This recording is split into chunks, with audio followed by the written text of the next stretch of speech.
ഏതായാലും ഇതുവരെ അങ്ങനെയുള്ള ഡിഫറൻസ് ഓഫ് ഒപ്പീനിയനെ കുറിച്ച് അദ്ദേഹം ചൂണ്ടിക്കാട്ടിയിട്ടില്ല. അത് പറയേണ്ടത് ഗോയലാണ്. അദ്ദേഹം ഇതുവരെ അത് പറഞ്ഞിട്ടില്ലാത്തിടത്തോളം അതേക്കുറിച്ച് അല്ലെങ്കിൽ രാജീവ് കുമാർ കാരണമാണ്, അഭിപ്രായ ഭിന്നത കാരണമാണ് എന്നൊക്കെയുള്ളത് വെറും അസംഷൻസ് മാത്രമാണ്. അതുകൊണ്ട് നിങ്ങളുടെ 3 പേരുടെയും ആ വാദത്തെ ഞാൻ തള്ളുകയാണ്.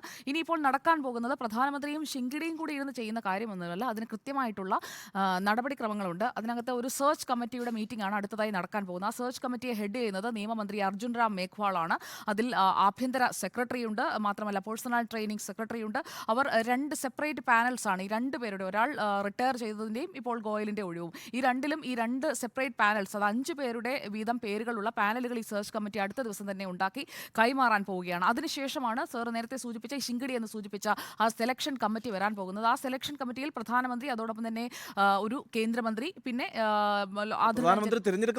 അതെ, പ്രധാനമന്ത്രി തെരഞ്ഞെടുക്കുന്ന കേന്ദ്രമന്ത്രിമാർ തന്നെയാണല്ലോ ആ ഒരു മന്ത്രിസഭയിൽ തന്നെ ഉള്ളത്. അപ്പോൾ അതിൽ എല്ലാവരും ഏകാഭിപ്രായമുള്ളവരാണ്, ഒരു മുന്നണിയുടെ ഭാഗമാണ്. അപ്പോൾ ഇതൊക്കെ വെറും ദുരുപദിഷ്ടമായ ചില വാദങ്ങൾ എന്ന് പറഞ്ഞുകൊണ്ട് ഞാൻ അതിനെ വലിയ രീതിയിൽ കാര്യമായി കാണുന്നുമില്ല. അപ്പോൾ അതിൽ ആദിർ രഞ്ജൻ ചൗധരിയും പ്രധാനമന്ത്രിയും ഒരു കേന്ദ്രമന്ത്രിയും വരുന്ന ഒരു സെലക്ഷൻ കമ്മിറ്റിയാണ് ഇക്കാര്യത്തിൽ തീരുമാനമെടുക്കാൻ പോകുന്നത്. 2 ഇലക്ഷൻ കമ്മീഷണർമാരെ അടിയന്തരമായി നിയമിക്കേണ്ട സാഹചര്യമുണ്ട്. തെരഞ്ഞെടുപ്പ് പ്രഖ്യാപിക്കണം. ഈ സെലക്ഷൻ പ്രോസസ്സ് കംപ്ലീറ്റ് ചെയ്തതിനു ശേഷമായിരിക്കും രാഷ്ട്രപതിക്ക് അത് കൈമാറുക. അപ്പോൾ സെലക്ഷൻ കമ്മിറ്റിയുടെ യോഗം 13, 14 തീയതികളിൽ ഏതെങ്കിലും ഒന്നിൽ നടക്കുക. 15-ാം തീയതിക്ക് മുൻപ് ഒരു തീരുമാനത്തിലേക്ക് എത്തുക. ഉടൻ തന്നെ ഒരു തെരഞ്ഞെടുപ്പ് പ്രഖ്യാപനം. അത് ഏപ്രിൽ, മെയ് മാസങ്ങളിലായി നടക്കുന്ന ഒരു തെരഞ്ഞെടുപ്പ് പ്രഖ്യാപനം. അതാണ് ഇനി നടക്കേണ്ട പ്രോസസ്സ്. ഇനി അരുൺ ഗോയൽ എന്തിന് ഈ സ്ഥാനത്ത് നിന്ന് രാജിവെച്ചു? അതാണല്ലോ ഇവിടുത്തെ പ്രധാനപ്പെട്ട ചോദ്യം.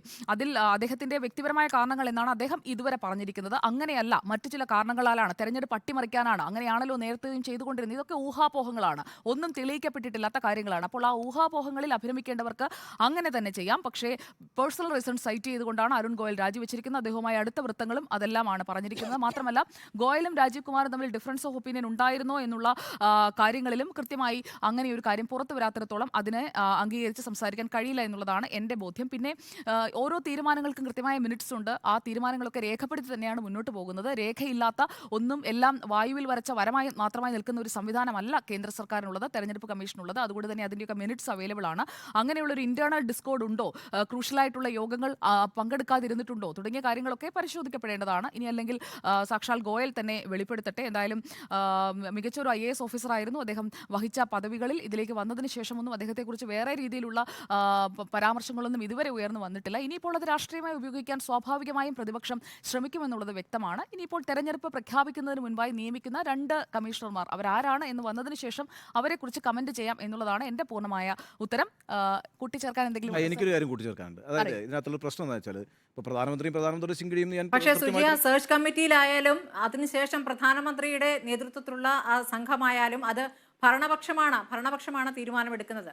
ഭരണപക്ഷം എടുക്കുന്ന തീരുമാനങ്ങളെല്ലാം മോശമായിരിക്കും എന്നുള്ള ഒരു മുൻധാരണയുണ്ടെങ്കിൽ പിന്നെ അതിലൊന്നും പറയാൻ. അതിനകത്തൊരു മുൻധാരണ എനിക്കുണ്ട്, അതുകൊണ്ട് ഞാൻ പറയാം. കാരണം അത് മുൻധാരണ അല്ല, ആ തെറ്റിദ്ധാരണ അങ്ങനെ ആകാൻ പറ്റില്ലല്ലോ. വസ്തുതയുടെ അടിസ്ഥാനത്തിലാണല്ലോ. ഒരു മിനിറ്റ് സ്മൃതി, ഒരു മിനിറ്റ്. അതെ അതെ, ഞാൻ പറഞ്ഞുതരാം. ഇപ്പം 2014 നരേന്ദ്രമോദി അധികാരത്തിൽ വന്നിട്ട് ഓഗസ്റ്റ് മാസം 9-ാം തീയതി ഒരു ബില്ല് രാജ്യസഭയിൽ കൊണ്ടുവന്നു. എന്താണെന്നറിയാമോ? നാഷണൽ ജുഡീഷ്യൽ അപ്പോയിൻമെന്റ് കമ്മിറ്റി എന്നാണ് അതിൻ്റെ പേര്, NJYC. ഈ കമ്മിറ്റി എന്തിനാണ് കൊണ്ടുവന്നറിയാമോ? സംസ്ഥാനത്തെയും സുപ്രീം കോടതിയിലെയും ജഡ്ജിമാരെ നിയമിക്കുന്നത് എങ്ങനെയാണ്? കൊളീജിയം വഴിയാണല്ലോ നിയമിക്കുന്നത്. ആ കൊളീജിയം വഴി വേണ്ട, ഇനിയിപ്പോൾ സർക്കാർ തീരുമാനിക്കുമെന്ന് പറഞ്ഞിട്ട് ആ ബില്ല് പാസ്സാക്കിയത്. 2 സഭയിലും പാസ്സായി കേട്ടോ ആ ബില്ല്. 2014, അതായത് അധികാരത്തിൽ വന്ന് 3 മാസത്തിന് ശേഷം, മെയിൽ അധികാരത്തിൽ വന്നു, ജൂൺ, ജൂലൈ, ഓഗസ്റ്റിൽ. എന്താണ് അത്ര വലിയ തിടുക്കത്തോടുകൂടി ജുഡീഷ്യറിയെ പിടിക്കുന്നത്? ജുഡീഷ്യറിയെ പിടിച്ചിട്ട് ഇത് പാസ്സാക്കിയെന്ന് മാത്രമല്ല, പാസ്സാക്കി കഴിഞ്ഞപ്പോൾ എന്താ സംഭവിച്ചെന്നറിയോ? കോൺസ്റ്റിറ്റ്യൂഷണൽ ബെഞ്ചുണ്ട് ജുഡീഷ്യറിയുടെ, സുപ്രീം കോടതിയുടെ. അതിനകത്ത് നമ്മുടെ ഈ ജസ്റ്റിസ് KM ജോസഫ്, മലയാളിയായിട്ടുള്ള KM ജോസഫ്, മദൻ ലോക്കൂർ അടക്കമുള്ള ജഡ്ജിമാർ, ആ ജഡ്ജിമാർ 5 പേര് കൂടി ഇരുന്നിട്ടുണ്ടല്ലോ, ഇതങ്ങ് സ്ട്രൈക്ക് ഡൗൺ ചെയ്തു. എന്നിട്ട് കൊളീജിയം അപ്പോയിൻറ്റ് ചെയ്താൽ മതി എന്ന് തീരുമാനിച്ചു. അതുകൊണ്ടാണ് ഇപ്പോഴും ജഡ്ജിമാരെയും സുപ്രീം കോടതി ജഡ്ജിമാരെയും കൊളീജിയം തീരുമാനിക്കുന്നത്.